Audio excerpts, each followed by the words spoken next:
UCSB is a very large but a beautiful campus. We are located right on the Pacific Ocean. I wonder how many of you have seen dorms that are right on the Pacific Ocean and you have the beach right at your doorstep. This is just a phenomenally beautiful, serene setting. You've probably also heard of Ala Vista.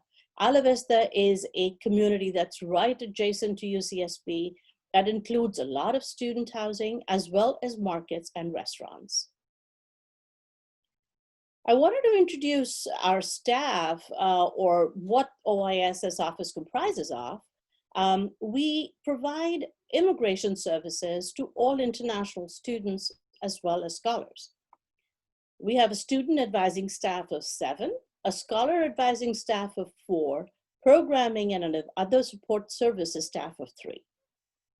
OISS works in collaboration with other departments on campus to provide students with a holistic response to any issues that they might have. Our interactions with the students starts as soon as they're admitted to guide them through the process of requesting the I-20s. This document, the I-20, is proof that you've been admitted to UCSB, and you can use this document to apply for an F1 student visa. OISS also offers, right now, as you're aware, that we're unable to have in-person interaction with students. And so all of our advising is done via Zoom or email. Even though we're not in the office, we are working to support you. We also coordinate programs for international students with other campus partners, such as career services. Once we're back on campus, we are located on the 3rd floor of the Student Resource Building, and I hope that you'll be making a trip to visit us once you're on campus with us. I really wanted to address this whole issue of the guidance that came out recently, and I'm happy to report that the guidance was formally rescinded yesterday. This is a very good outcome for our international students. In our effort to keep our students, faculty, and staff well and safe during the COVID-19 pandemic, we have been operating remotely since March. Students have adapted really well to remote instructions. It was just recently announced that UCSB will be following a hybrid model for fall 2020, which means that we will have some in-person classes and some remote. Or your classes may have some sort of an in-person component. We're still waiting to get guidance from immigration regarding fall. Once we have information to share, we will disseminate that as soon as possible. Also, you're aware that you can start your program from overseas. You can enroll in 12 units and you will be a full-time student of UCSB. And you don't need an I-20, or you don't really have to be in the US to start your program. Consulates are beginning to reopen in certain countries, but right now, preference is being given to essential workers, ones who are important to fight this pandemic. Realistically, you may not be able to get a visa and arrive in time for the start of fall quarter. If that happens, contact OISS for an updated I-20 immediately. You also have the option to defer your admissions to winter quarter. Undergraduate students may defer for 1 quarter. The Office of Admissions will be happy to assist on a case-by-case basis. Graduate students should contact their departments directly to request a deferment. By now, I hope all of you should have completed your CALI online training. So CALI really is is our orientation, or an online orientation, and it stands for Cultural Awareness, Laws, and Immigration. It covers some of the basics about UCSB. It also includes some advice about higher education in the United States, in a more general fashion. For example, your instructors will expect you to be an active will expect you to participate actively in class. This GoucherSpace, which is an online platform that many of your classes will use as well. So your professors will probably have lectures on Gaucho Space. You might be expected to do your papers and write up responses on Gaucho Space. And we feel that it just helps to make sure that you're familiar with Gaucho Space before classes start. So please, if you haven't already completed Kali Online, do so as soon as possible. We've also launched Nectar, an online discussion platform where you can ask questions and get responses from others in the international community. Nectar will also be used by many of your classes. I also wanted to touch upon something that is not comfortable, but I think we need to address it, and that's, plagiarism and cheating. And it takes place in, many shapes and forms, but all of these are considered to be a violation of UCSB's standards of academic integrity. For example, you cannot copy large sections of text from the internet and include them in your own assessment or assignment, unless you carefully and probably attribute the source of the information. You cannot share your work with a friend unless your instructor has given you advance permission to do so. Yes, you can and should study together, but just be sure that the work you submit reflects your own work, no one else's. It is also never acceptable to pay another person to complete an assignment or an essay or take a test in your name. While it feels this may be obvious to many students, we stress the issue of academic integrity because we see far too many students who do not follow the rules. The consequences are severe. Please be sure to understand what and how to cite your sources and give proper credit to others for their writing and research. There are many sources available to help you understand how to do this properly, including CLAS and the library. And CLAS is Campus Learning Assistance Services. This is provided free to all students, and you can sign up for any classes, even remotely. Now, having said that, I would like to say we're so excited that you decided to attend UCSB. I know that we are in a very difficult situation where we cannot welcome you in person, show you around campus, but we hope to do so soon. Stay well and safe, and we look forward to a day when we will meet you on campus and tell you all about UCSB and why you love being a gaucho. So that was from what I had to share with you, and I'd like to answer a few questions. Whatever's coming up on the chat, I'll go ahead and answer as many as I can.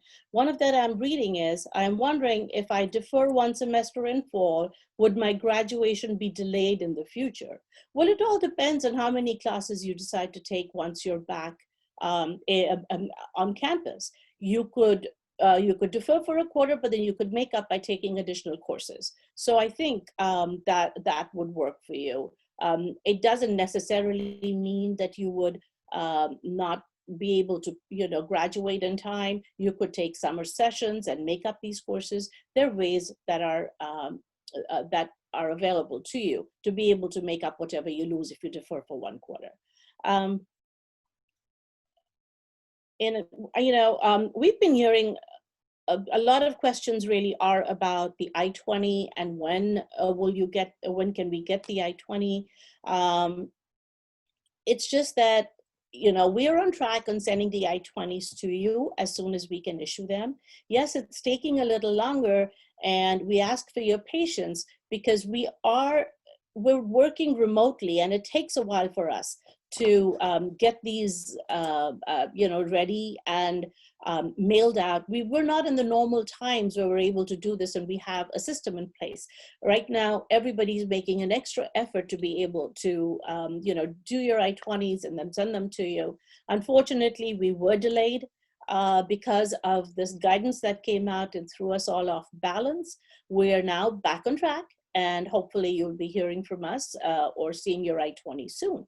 But I still do want to stress at this point that be realistic. I think we've asked, the link has now been posted from Maya regarding consulates. Now, this is a link that you could refer to, or you can go and check if the consulate in your country is operational and if they're issuing visas, and if you'll be able to get a visa appointment.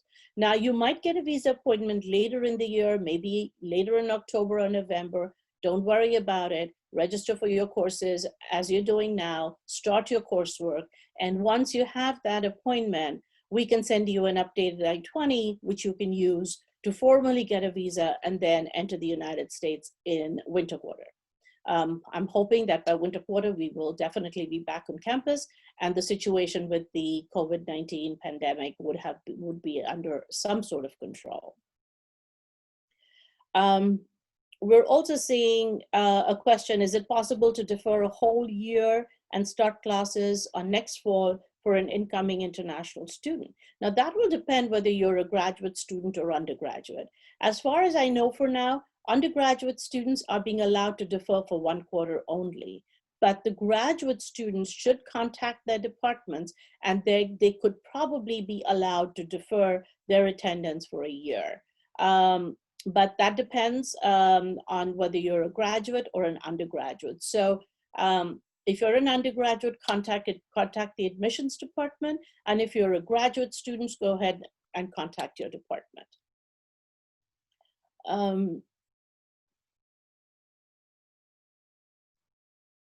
And the other question here is regarding the reversal of the decision. Will it allow the incoming student to defer for a quarter and not get their visas canceled? No, once your visas are issued, those will not be canceled. Those have a duration on them. And so I don't see a reason why the visa would get canceled. You should be able to attend and enter the country with an updated I-20, which shows the actual date of attendance.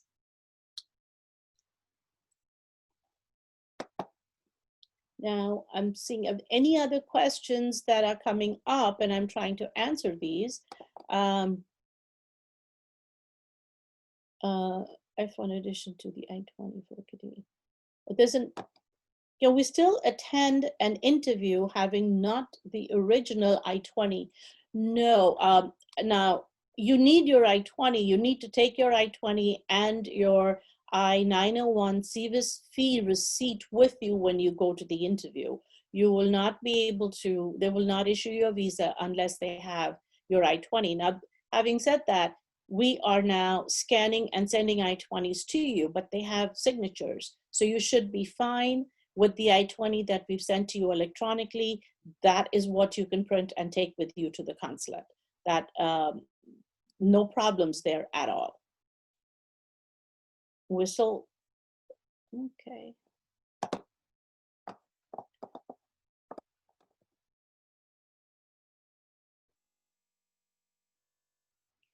A question here, where do I upload the electronic I-20 request?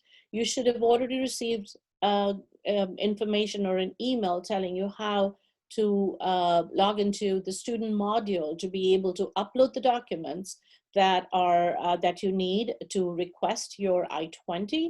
We'll make sure that we post the link here again, or at least the information, or you can go to our OISS website, which will have that information for you.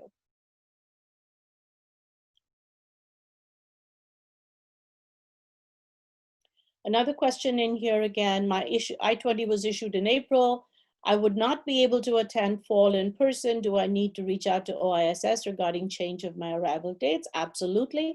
When you arrive, eventually decide to arrive, you would need to present an I-20, which has the actual attendance dates, which would mean the quarter that you're coming in for, which, if you're coming in for winter quarter, we should have the winter dates on your I-20.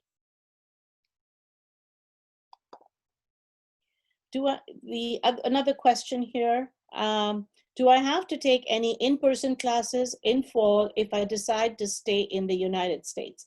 Now, if you're already in the US and you're going to stay, you can take all remote classes if that's what your schedule is.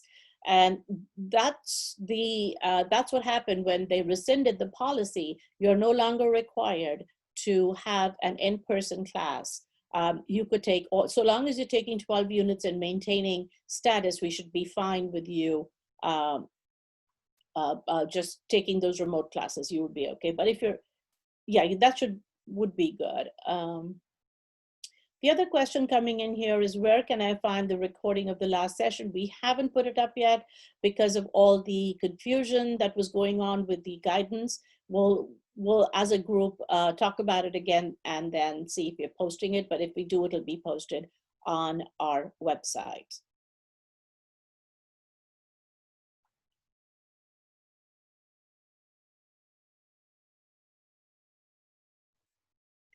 Another question, for students who have previously received their I-20s, do they still need to wait for a new one? If you have an I-20, and I think what I need here is a clarification, is, are you a current student? Are you an incoming freshman? If you're an incoming freshman or a graduate student, yes, we'd have to reissue it if you're not arriving in fall quarter. You would need a new or an updated I-20, as we said before.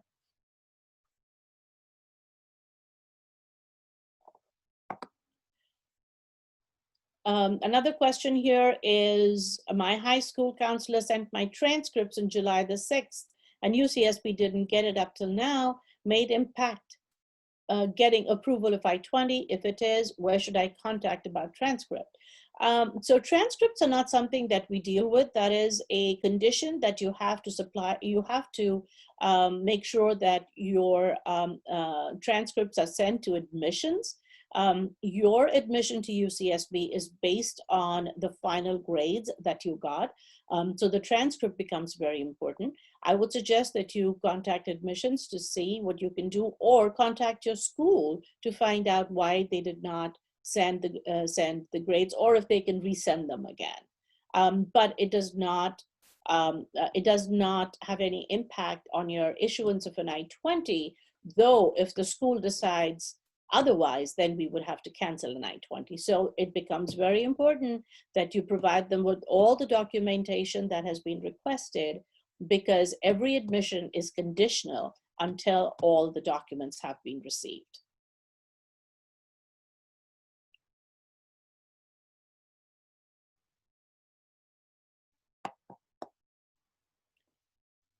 Another question, again, same thing. Do we need to get a new I-20 for winter if my visa appointment is in October, and once I get it, I'll come to the US? Do I need the new I-20 before or after the interview?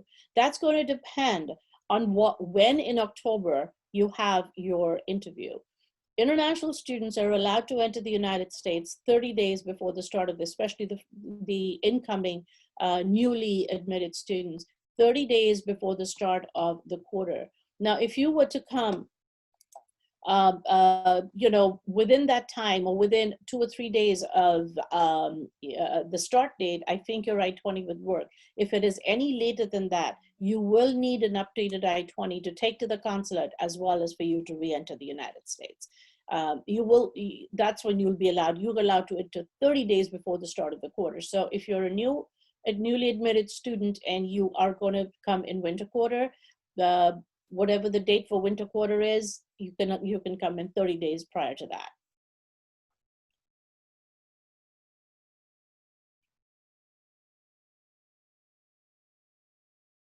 I'm still trying to see if there are any questions that haven't been answered, so please keep writing in your questions.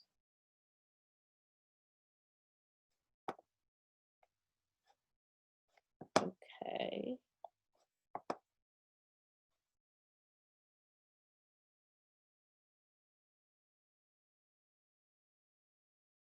I know these questions are,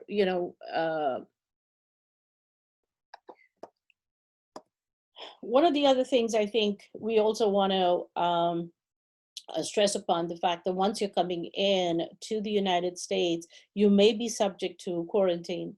So depending on where you're coming from and what the issues are, you may be required to quarantine for 14 days. And so you have to be careful about that. That'll be something that'll be asked of you. So depending upon what the situation is, as of now, we know that international students and people who are entering the United States may be asked to quarantine for 14 days.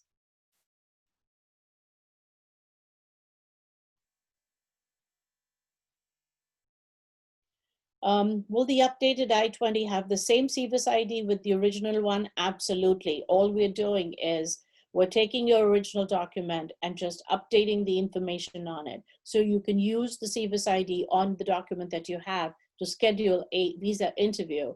And when we send you an updated document, that'll have the same CVIS ID. Another one, how can I make sure there is housing for me? Again, that is something that you guys have to figure out with housing. You should have applied for it already.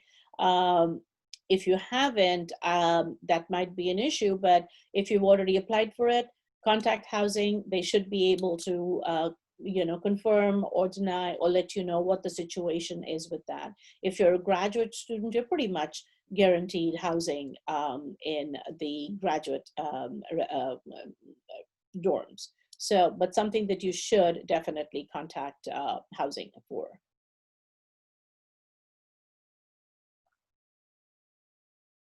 For graduate students, how can we make research credits count towards full course? And now, again, if you have research units that are counted absolutely towards a full course load, you need to be enrolled in 12 units, whether you take one class and you take 8 of research units. You should definitely be able to count that towards your full course load.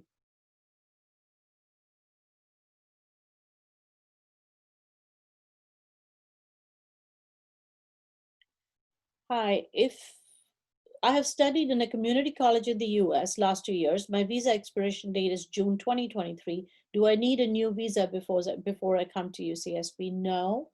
Your visa is just a key that allows you into the United States. Once you're in the United States, it is your valid I-20 and a valid I-94 that keep you in the country legally. So you do not need a visa. You could also be in the country after your visa expires, but if you leave the United States and you want to re-enter, you would have to apply for a new visa.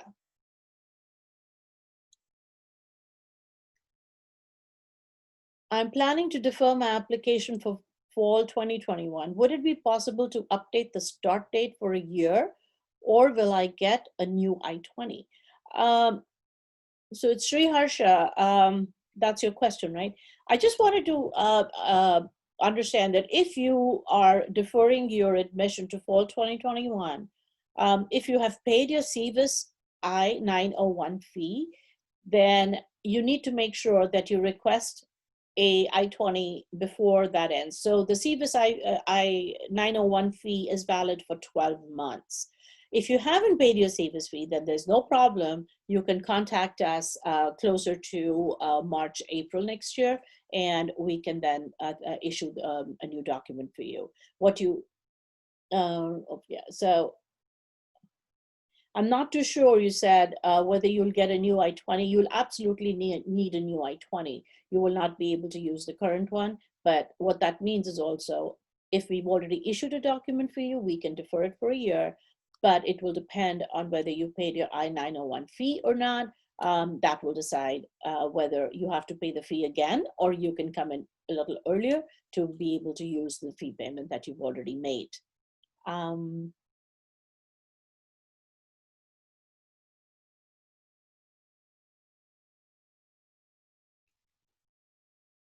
And there's a question here. I hope to know when the enrollment would start. Will it start after the freshman orientation?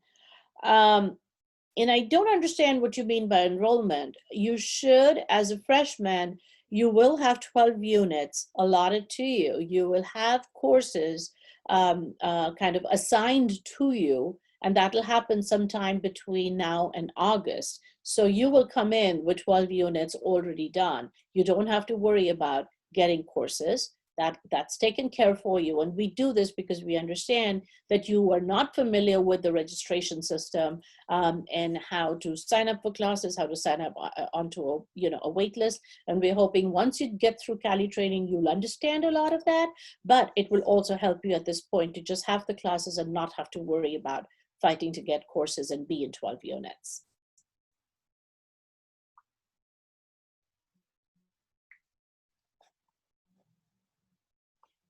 Do we have any other questions from students? Hi, my course registration time is very weird. Second pass gave me only 1 minute to register, and third part is in September. Where should I contact to fix this issue? Would you want to just email us, and we'll see if we can work with the registrar's office to figure out what happened to your second pass. If you're an incoming freshman, if you are a freshman, then you don't have a second pass. You have only the third pass. So this, I really don't know from what your question is, whether you are a freshman or not. If you're a freshman, then you only get a third pass. But email us and we'll try and figure out what's going on.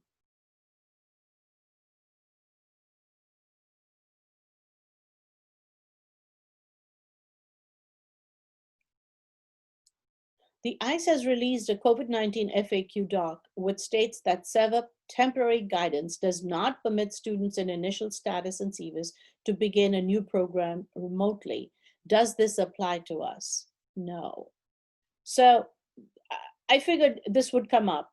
Now, anybody can enroll for classes from overseas without a F1 student status. You can be a student of UCSB if the school has allowed you to enroll in courses remotely. The only time that you need a CVIS active record or a document with an established F1 status is when you're entering the United States. If you're not in the United States now, you're perfectly fine to enroll in courses from overseas. We can issue an I-20 for you when you're ready to enter the US.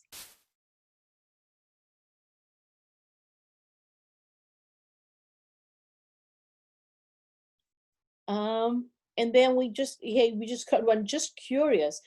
Is a virtual orientation and a get-together being planned for all new students? We really are still wondering what we're going to do with new students, but we would definitely like to do an in-person when we are able to. So as of now, we'll have Cali online training and all these webinars that we are hosting to get you kind of acclimatized and familiar with UCSB and everything else that's going on. We still haven't gotten firm plans on how we're going to address orientation. We would love to have an in-person, even if we do a really small orientation. We would love to meet each and every one of you and kind of get you familiar with campus, but that's going to depend. But we'll send out notification pretty soon once we as an office make a decision on that.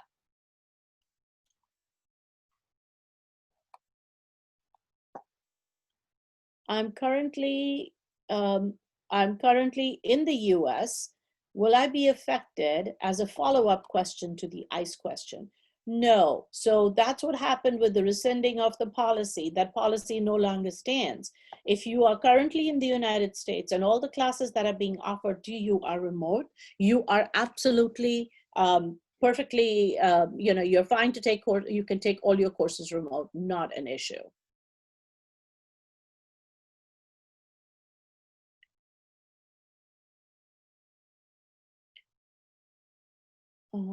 Housing, yeah. Any other questions that are coming up in your mind that you'd want us to answer? But just, I wanted to make sure that you understand that you're coming to an institution that absolutely values you, values each and every one of you. And so when this guidance came out, it was amazing to see so many people get up and try to make a difference who were talking to senators, were talking to, sending letters, trying to say how much we value all of our international students on campus. So you're coming to a great campus where you're really loved, respected. We love having you here. And so just know that we're really waiting to get you all on campus so that we can interact with you in person, because that's what we treasure most, is our relationships with our international students. We have another question here. If I plan to take a full remote course load for fall 2020 outside the US, which F1 visa is not needed for, then do I still need to get an insurance? If needed, how can I get an insurance without a visa? How can I attend Cali training outside of US? Okay. So it's a good question here. You don't need an F1 visa, and you definitely do not need insurance while you're outside the country. What you do need is going to be an insurance once you're ready to come into the United States. This is a good question. I'd like to take this question to our student health services. I just want to make sure that there is a way for us to make sure that when you enter in winter or spring, we're able to provide this insurance, because your fees includes insurance. As far as Cali training outside of the US, you've received links to go to do your Cali online. That pretty much gets you a lot of information that you need. But we will have a Cali training in person whenever students are on campus, which means if we have a few students in the fall, we'll do a small one then. If we have students coming in winter, we will have one in-person Cali training for you at that point. And if we have students coming in the spring, we will have one at that time too. So just be sure that we will definitely be doing in person as and when students start showing up on campus.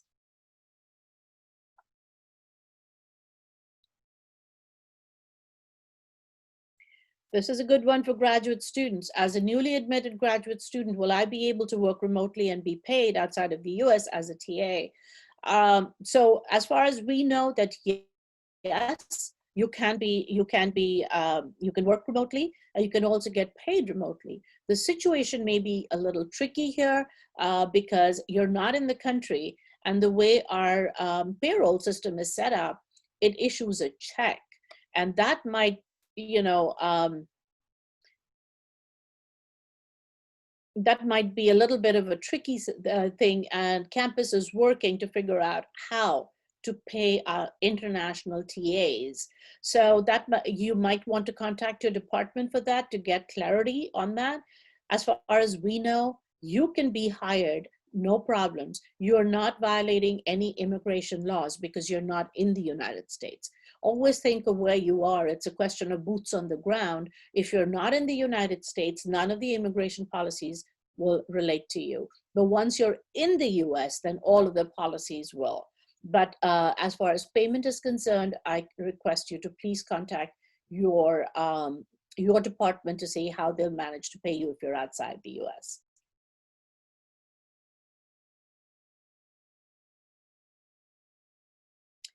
As we are only allowed to enter US at the beginning of a quarter or 30 days prior to it, or as soon as we get our visas. No, if the quarter is already in progress, at that time, we might have issues, or you might have issues at the port of entry. Our recommendation definitely for you is, even if you do get your visa, if you're already midway through the quarter, you're better off coming for the next available quarter. Your visa doesn't get canceled, there are no issues there, so why not be safe and just make sure that you come the following quarter. We have to get an F1 visa to receive a TA-ship, right? No. If you're not in the country, you do not need an F1 visa to be granted a TA-ship. You can definitely be a TA from overseas so long as you have the facility and the technology to be able to teach your section from overseas. if that is if you're set up to do that, you do not need an F1 visa. Like I said, boots on the ground. If you're not here, the regulation does not apply to you. You do not need an F1 visa to be able to be a TA.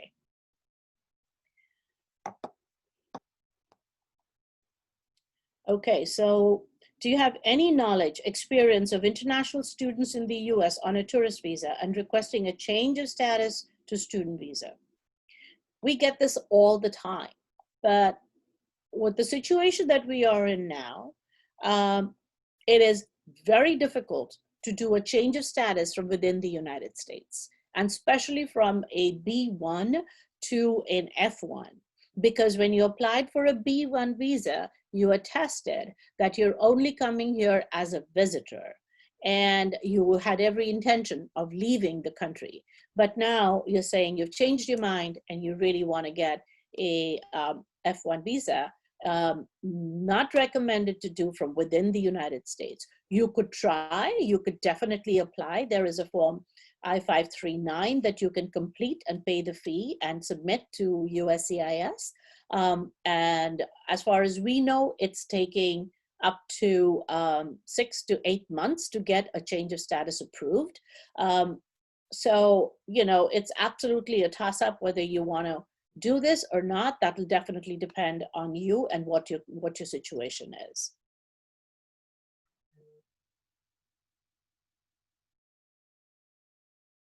The education department gave conflicting information about teaching TA-ships from abroad. Who should we consult? How would an international student get an SSN or an I-10? Okay, that again is not something that our office deals with, you know, we help you get Social Security's numbers, but that's only when you're here in the country. You don't require an I-10 either. Again, you're not in the country. So I don't know who's giving you this information. You'd have to check. We can see for Amanda Anderson, that's your question. I would like at this point to just take this question to one of our accounting folks who might be able to answer it better, because he's an acceptance agent with the IRS and he helps us with all the items. And I know for sure that we're not going to be able to apply for an I-10 from overseas. We'll try and get an answer to you, Amanda, as soon as I can. Hopefully in the next day or so, we'll get a response to you. But as far as I know, students are being allowed to accept TA-ships and to TA their courses from overseas.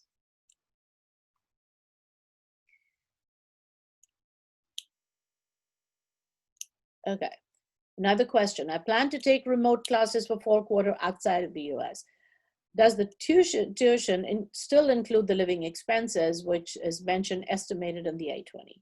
So those are the estimates that we give you, but unfortunately, you know, you're going to have, it's an estimate that's on the I-20. You may or may not spend that. This is different from your tuition.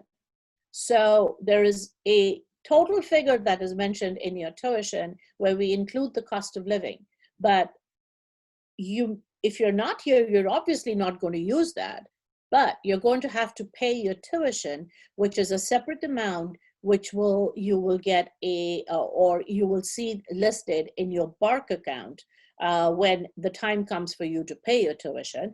And that will be listed in your BARC account, which is created for you if you're a student. So check your BARC account for the information that how much of the tuition that you have to pay right away.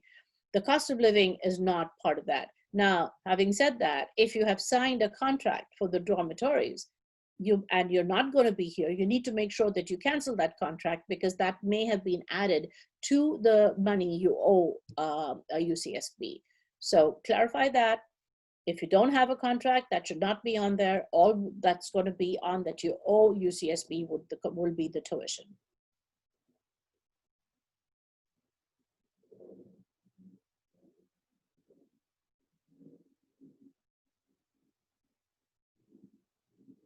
And where are we?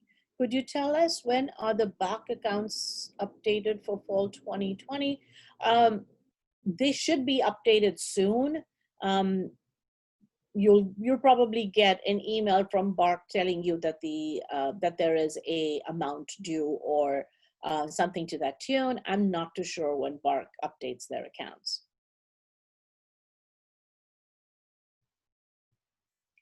I'm a freshman, and is it common to have a third pass on September 26th, or do I have a late admissions time? No. So because you're a freshman, we are already providing you with 12 units. And so there really is no need for you. And these, the courses that are being selected for you they take into consideration what your major is and how best they can get you enrolled in 12 units. So the third pass is allotted to you, and the reason that is, in case there is a course that you would like to switch or change, you can meet with an academic advisor and then process a change or add or drop a class from your course. We definitely recommend, and I mean that seriously, please do not drop your courses unless you have made contact with an academic advisor. It is absolutely important. You have to understand that courses are gone just like that. And all of a sudden, when you have you drop a course, you're not going to be able to find something. You can only add a course during your pastime. And when you're this late, 26th of September, and your classes start on October the 1st, there is no way you're going to be able to get into a course. So before you decide to drop a class, please consult your academic advisor, whether it's a College of Letters and Science or whether you've already chosen a major. Contact them.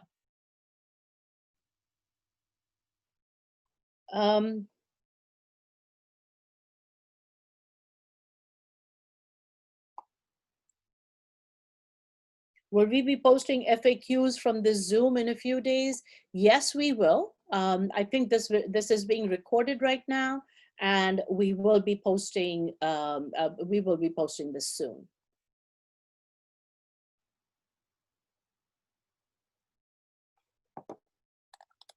We still have students joining us in this chat. We'll post a recording of this so that you know what we talked about, what are the resources we've been talking about, all the Q&A that's there. We definitely make sure that this is posted for you.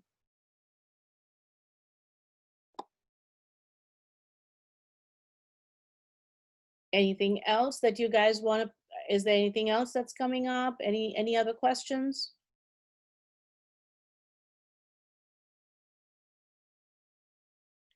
There's another one. I will attend all my classes remotely till fall 2021. Will my F1 visa be canceled?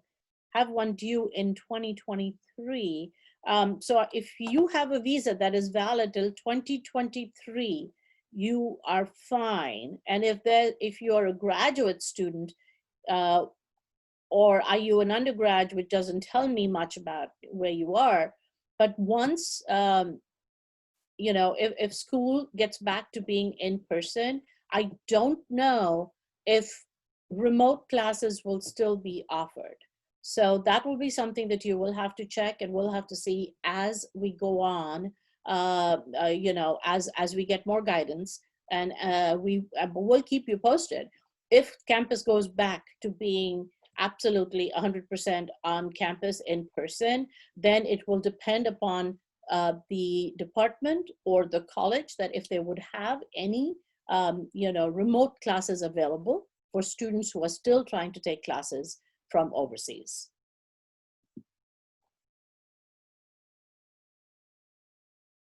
But if you have a visa, your visa does not get canceled if you're overseas or not. That just gives you the ability to enter the United States.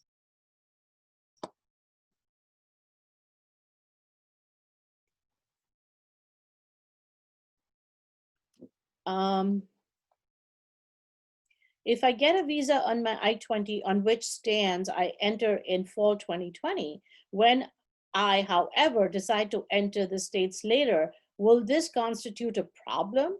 Will I need a new I-20? Yes, as I said multiple times, that if you're going to be coming in later than fall quarter, you will need an updated I-20. We will have to defer your I-20 to the next quarter. Get in touch with us, let us know what your plans are, and we will go ahead and issue you a new I-20 closer to the date and when you're planning on entering the United States.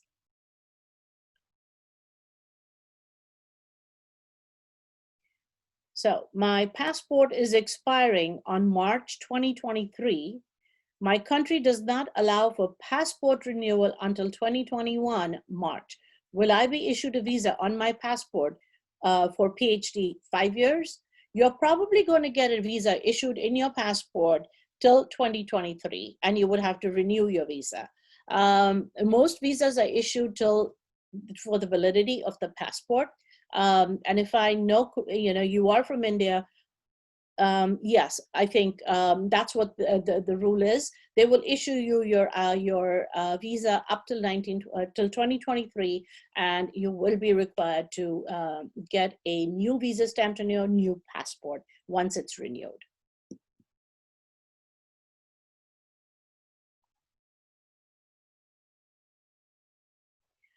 I think we've kind of touched about everything, and we've covered just about everything that I think I wanted to cover. So if we have no more questions, I'd like to say we end this webinar, and we'll stay in touch with you.